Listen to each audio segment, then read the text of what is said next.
Hi, we are Cheryl and John. We sold our home and business in March 2020 and set out to live life differently, traveling the country in an RV with our twin daughters, Brighton and Daisy.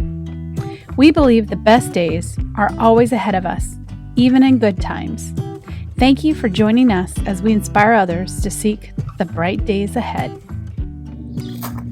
Hi BDA family, it's Cheryl from Bright Days Ahead, and today I want to give you an outside tour of our rig and our campsite setup. I think it's interesting for people to see how you kind of set it up, and then again I'm going to go through all the bays and doors just so you know what everything does, works, and give you ideas to organize. Hey, if you haven't seen our inside tour of the Grand Design Solitude 3740 BHR, be sure to check it out on our YouTube channel. So let's get started. All right, up front you have your kingpin. This is our camp sign. I think it's always nice to have a camp sign out. You can make up your own and you see them around. Just kind of introduces folks in the area. Maybe you have something in common, you're from the same hometown, or we put our logo Full-Time Family so other full-time families can find us. We did replace the kingpin that originally came with it with the Lippert Flex Air kingpin. It comes with an airbag and a little suspension joints and this rubber pad in here. And we find that there's a lot less torsion and chucking, and it's really smoothed out our ride when we're on our travel days, and also how stuff looks in the back of the bunkhouse and doesn't get as jostled. So something we added. And then I'm going to show you today 3 ways that we stabilize our rig so it's a little smoother. With 4 2-year-olds jumping around, we get a lot of bouncing. And this is the first stabilization is the tripod. So I think Camco makes this. This is a tripod equalizer. It's really great for fifth wheel, especially because up here is my closet, and that's where that washer dryer sits. So on spin cycle, this really helps take out some of the vibrations.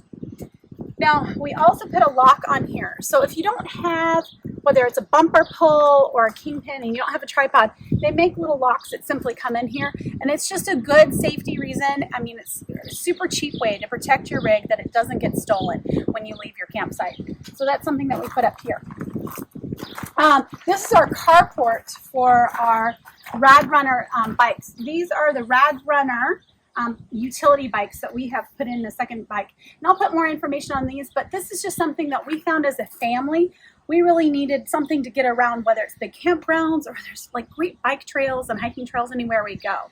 And so this is a way that one girl can sit on it, or on big trips we have our utility bike trailer, and this is how we kind of get around the campgrounds. And I'll show you where they go in the back. And then this bay door up here, we have a little light. This is our outdoor light. Oh, I think that light goes there in the front. But this is the bay door. This has our generator in it. We have a 5500 Onan generator. We've used it the 2 or 3 nights we've boondocked, and we've decided we're not big boondockers. And you also have your batteries. We don't put anything in storage up here just because of the safety, and like we don't want a fire hazard or anything. So the only thing we store is our rugs, our outdoor rugs, and they store right above the generator. Okay, so then this is kind of our patio living area, if you will, and I'm going to kind of take you through it. First thing is our awnings. So we have 2 awnings, and they can light up at night. And these awnings, we always joke that they're just for looks, because anytime there's any sort of wind, you have to bring them in. Now, my bunkhouse came with an automatic awning sensor on it. I'll show you how that works. Cheryl, it's windy, pull in the awnings. And then I pull in the awnings. I will give you a warning though. Don't pull in the awnings both at the same time, or you will get short out your fuse on it. So I did that. So now we've learned that they have to come in at one at a time. Up here, this is our propane door. So we have 2 of them on both sides. So we have 30-gallon propane tanks in here. And we added, let me show you a little gauge that tells you if you're full or if you're in refill. So they don't come with them. That's something that we purchased just because we kind of like to get an idea of how much propane's in our tanks before we run out. Now, so this is our bay door. It's a storage area, and this is called a basement. So it's kind of an advantage that fifth wheels have over travel trailers is you tend to get a little bit more storage areas like this. So I'll just show you what we have in our basement. We actually keep the girls' bicycles. Doesn't everybody need a frozen bicycle? So we have 2 bicycles in here. We have their big stroller. Their double stroller is packed in there. John keeps some of his solvents and waxes and how he cleans the rig right here in this thing. Oh, his torque wrench. He showed you how to use the torque wrench. And tip, don't forget to unscrew the spring down to 20 or 40 pounds so your torque wrench lasts longer and not in use. This is our little itty bitty shop vac. I love this thing. I can help you clean the rig inside or outside or blow something out. We have extra extension cords, as drills, tools. We have another tub in there in the dog bed, and it goes all the way through. And it is lit. You have a little light. My yoga mat is in there. John teases me, and some weights. I use it all the time, every day, for sure. Not really, but so that's what a basement is. Now I've seen people with like this trays, the pull-out trays, or you can add hooks and get really creative on how you organize. But we have a lot of room in here. Okay, this here is an extra electric plug if you're trying to plug in something or you want to put a TV. Some people even put a TV on the back side of this or pull out, and then you can plug it in right here. This is a water port. You can add a spray hose, so you can either hose off the dog or the kids when they're coming inside. And this is my mud room. So I talked about this before. This is our like tub. We just throw all our shoes and things in there, and then we can keep it closed and it's out of the rain and little critters don't get in it. Something we love to kind of keep camp clean and not have to sweep all the time is this battery powered leaf blower. And we can blow off either leaves, dirt, grass, muck, and yuck that the kids drag in. That's our front door. We added our RV lock, so you can put in a code, you can program your code, and this is a great way so you don't always have to carry around your keys. So for me to lock it, I just simply press the button, lock it, and then to unlock it, I put in my code and then unlock. And then it also is keyed if you need it. Now, every RVer needs one of these. This is our camp map of where we go, and everybody has their own rules. Our rule at BDA is you have to spend one night at least in any state before the sticker can go up. So we just arrived in California last night, spent one full night, and we put the sticker up today. So be sure you get one of those. I think we got this one on Amazon. It's easy to find. Over here, we have now added 2 patio rugs. We had one for the longest time, but so many of our campsites are either gravel or dust or even pine needles or something. And when you have kids playing out here, you make a little extra space, and then you can extend your living space, and the table's not right in your way, and then they have more room to play and clean.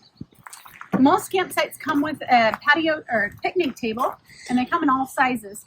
I really like the picnic tables that have either the elastic, or this one I think is a drawstring cord, but it ties around like this. And I like the bench covers too. It just kind of keeps everything cleaner, and then you can wipe these off. I have put them in the washer, don't put them in the dryer, but you can wash those off too. So this is our slide, and I want to show you something underneath the slide. Just as the second way that we stabilize this is our cross chocks. So we add those cross chocks in between the tires, and that kind of stabilizes the rig from side to side movement. And then we also have our new tire minder pass-through valves, and those have transmitters on it. And so if you haven't seen our video on how to install those or how we use tire minder to check our tire pressure on travel days, check that out. We normally keep a simple tub out here for the girls, like water toys, beach toys, swim floaties, anything that's messy, that stays out here. All right, let me show you this back area. This is the bunkhouse. We talked about this before, and this is their half bath, or the bathroom. So I really like using this when kids are messy or we have little friends that come over and they need to use the restroom. It's right here. And then you don't have guests or kids tracking through your whole rig. And I've seen families kind of use this as the mud room too. And so all the toys, muddy toys and stuff go in here, and it doesn't track in. Now I did add these step covers to these steps. I think I got these on RV Guard, and I'll add a link for you. These are extra wide steps, so it's hard to find extra wide covers. So these are 22 inches, and these are padded. And I like these because the girls tended to slip on these when they're coming down, and they don't have as much as a rail, so that adds it. And for these steps, they just fold in just like that on travel day. Now, our rig came with what's called an outdoor kitchen. So we use this outdoor kitchen. I don't use it as a prep space. I normally prep inside and then just grill outside. So John uses it as his garage. So he has either this little work table that he can fold out, or he works right here. But it does have a sink, so it's really great. The kids can step on these stairs, climb in, and then they can wash out their hands when they're back here if they're messy. So what did we put in here? We have all our extra paper towels. We're doing remodels, so we have our paint in here for right now. Up in this cabinet, I keep more kids' toys. This is the dog collars. He has one for every month. Isn't that silly? And the grooming tools. Being on the road, it's hard sometimes to find groomers, so I had to learn how to groom. And then we have an inflatable pool, don't you? So our unicorn inflatable pool, we actually have used it quite a places when they may not be as kid-friendly of an area, whether it's the pool's too far away or they don't have a pool or a campground. And with our Viair air compressor, we're able to blow this up and the kids can have a little bit of fun and be right at camp. And then I just keep like other camp toys in here, like the Play-Doh, any of the messy stuff, like the paints and stuff up here. This is our charging station for electric bikes here. And then this, he just has a couple different solvents, and then more of our picnic table covers. This area used to have a suburban griddle, or kind of like a Blackstone griddle, if you will. And we didn't love it. We didn't love that it was so close to here. It splattered all over the rig and got everything dirty. It does have a little extra storage in here for that stuff. But instead, we just started using it for like bike helmet storage and other extra storage. This is our outdoor refrigerator. This is not the original one that came with it. The original one that came with it was just a chiller. So I think the coldest it got was like around 42 degrees. So it chilled either wine or beer. But we really wanted an extra fridge for things to be cold. So we found this one. I will warn you, you can measure the space and go all the way up top, but it may not open all the way up here. So just get one. When you're measuring for one, you have to come to this height and not all the way up. I will warn you also that this does not have, it's not on the inverter. So while it's plugged in and you're plugged in, this stays chilled. But on travel days, it doesn't work like the residential refrigerator. It's not on their inverter. So if you keep perishables, it's fine to keep perishables in here during the week while you're camping. But anything that's perishable, you'll want to move up to the residential fridge on travel day. Okay. So this is the ambiance section. This is when John and I want to have date night and we're not doing Netflix and chill or watching one of our shows. We like this. So it's the Outland Fire propane bowl, and it just uses a simple propane tank, and it has a cover with a lid and a handle and a strap, so it all packs up. It's really convenient, and it puts out quite a bit of heat. And the kids know no marshmallows on this fire. So this is great for out in the West where they have a lot of campfires that you can't have open flames. You can have a propane pit. So we've really enjoyed that. Now I will show you, we have an extra picnic table. Isn't this site so pretty? We are at Wilderness Lakes, Thousand Trails in Menifee, which is near San Diego, Menifee, California. And we got on this canal and we've really enjoyed it. We've seen some ducks and little baby geese or goslings come by. But we have an extra picnic table here, and we either use this or the table out there for our grill. So we like this grill, just it's a propane, one of those small propane bottles, and we're going to get an extension that can work off the big propane. But we just prefer this because you have that better smoky flavor and taste. So that's what we've used. Okay, let's come around to the back of the RV, and I will show you, this is our final of the 3 ways that we stabilize the RV. So these are RV stabilizing jacks, and they just go on the back bumper, and we use our like little Lego stabilizing blocks to give us a little extra height.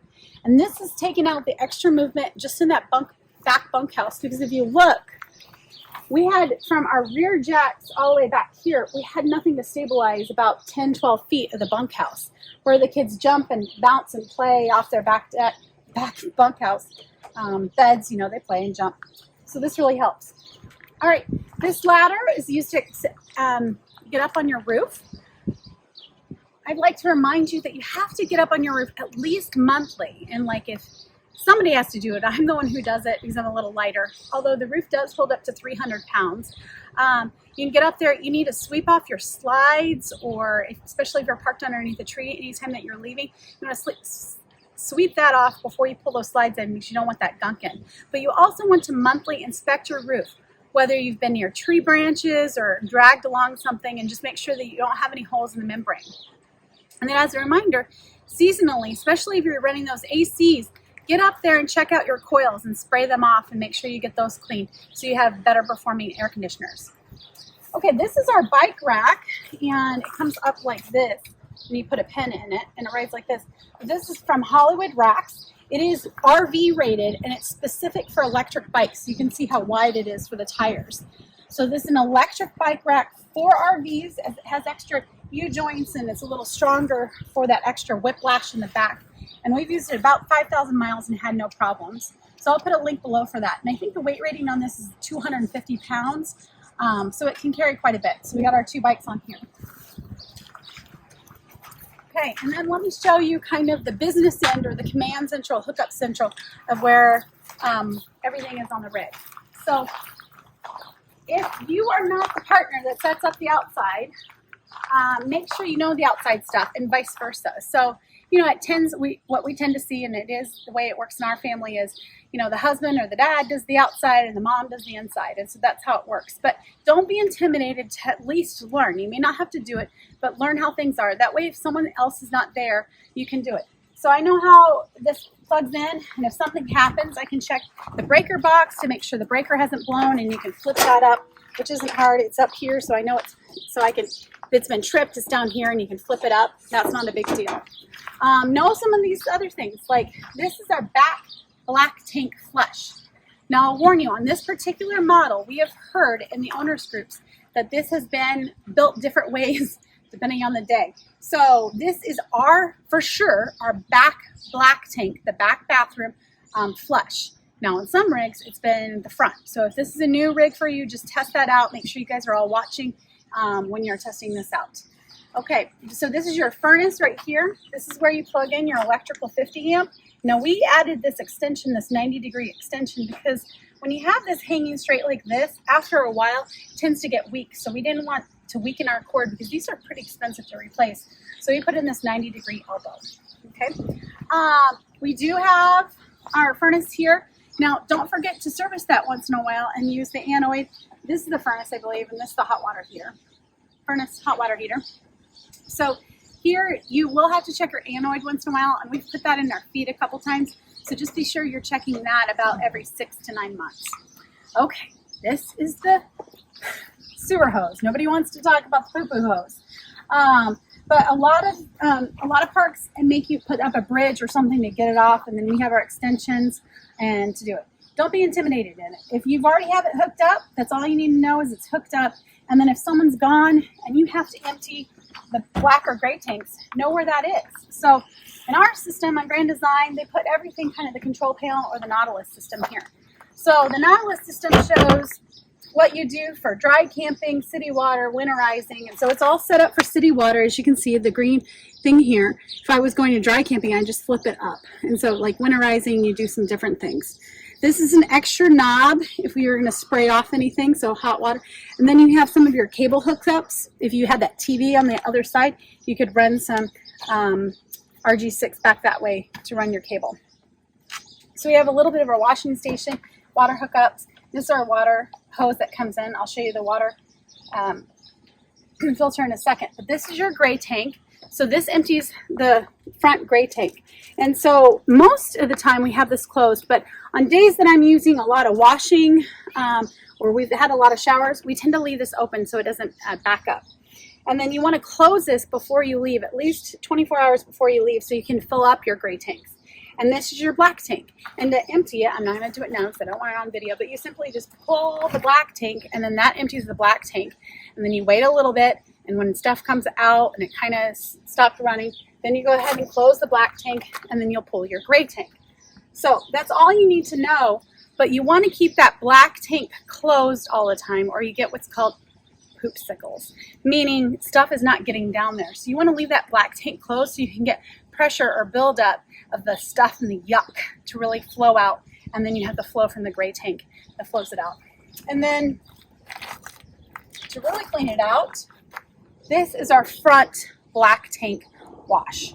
And as you can see, John has on a lot of these things quick connects, so he can quickly connect, and we always use a different hose when we use our black tank. This is the rest of our storage area, and I showed you the basement that goes on the other side, but we have a couple others, like our chocks and blocks go in here, our stinky parts, you know, we have buckets and stuff, our washing supplies. Down here is our water filter. So this is where our water filter comes in, and we added this water filter. I know a lot of families do Berkey's, but I didn't want that space gone, and I've done a taste test, and I really like what it tastes like with the dual stage of our water, and we've seen a huge difference just using the double stage. Now, I will say this thing here is another great thing to get to protect your investment of your RV. This is a water pressure regulator. And so a lot of parks, you're going to different parks, they're all different water pressures, excuse me. And we have seen some as high as 100 PSI, and they require you to do this so it doesn't damage your RV. So if you don't have one, make sure you put this on so it protects the plumbing in your RV and you don't blow it out. Now John has over here, here's our water hookup. He puts on a Y over here. He has an extra one here. This is for either washing off kids or the rig or something like that. And he has these quick connects. And then this is our dedicated water. And these are those 0G hoses. They're really nice. They are RV rated and like consumable, meaning you can drink the water out of them. And I'll put a link to those if you need them. But they don't kink up, and we just really enjoyed them. And then finally in this bay door is the Lippert component. I think it's called Ground Control 3.0. So this is for our electric jacks. On this Solitude, since it's the S-Class, these are electric jacks, not hydraulic.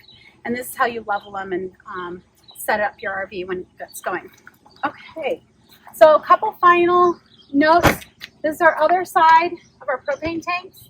And on this side, not only do we have the gauge, but it's the controller to flip from one side to the other where you get propane from. Okay, and then we have this, there's a little bit of lighting underneath here, and this is kind of a safety warning. Sometimes we put a pool noodle on here. John has hit his noggin several times on this, and a lot of that is because you're changing from campsite to campsite, and this goes up or down and you just don't remember. So remember a little bit of safety. This is my dryer vent. You can actually hear, I think the washer is in spin cycle. Yeah, I can feel it. So this is my dryer vent. So I use that Venti Splendid combo, and that's where that dryer vent. And this is our bedroom up here. Oh, you can see those little rain gutters. That's something else when you're up on the roof. You want to check those rain gutters that they're not getting corroded by leaves and junk up there, and so that they're properly forming. So that is the rest of the rig. You'll notice on this side, you don't see vents for a refrigerator. That's because we have that residential fridge. If you had an RV fridge, you would have two vents there. That little vent above that window, that is for the convection oven vent. Okay, so that is the rest of our tour. I hope you enjoyed it. If you want, please watch our inside tour of the 3740BH so you can get an inside look. And don't forget to like and subscribe.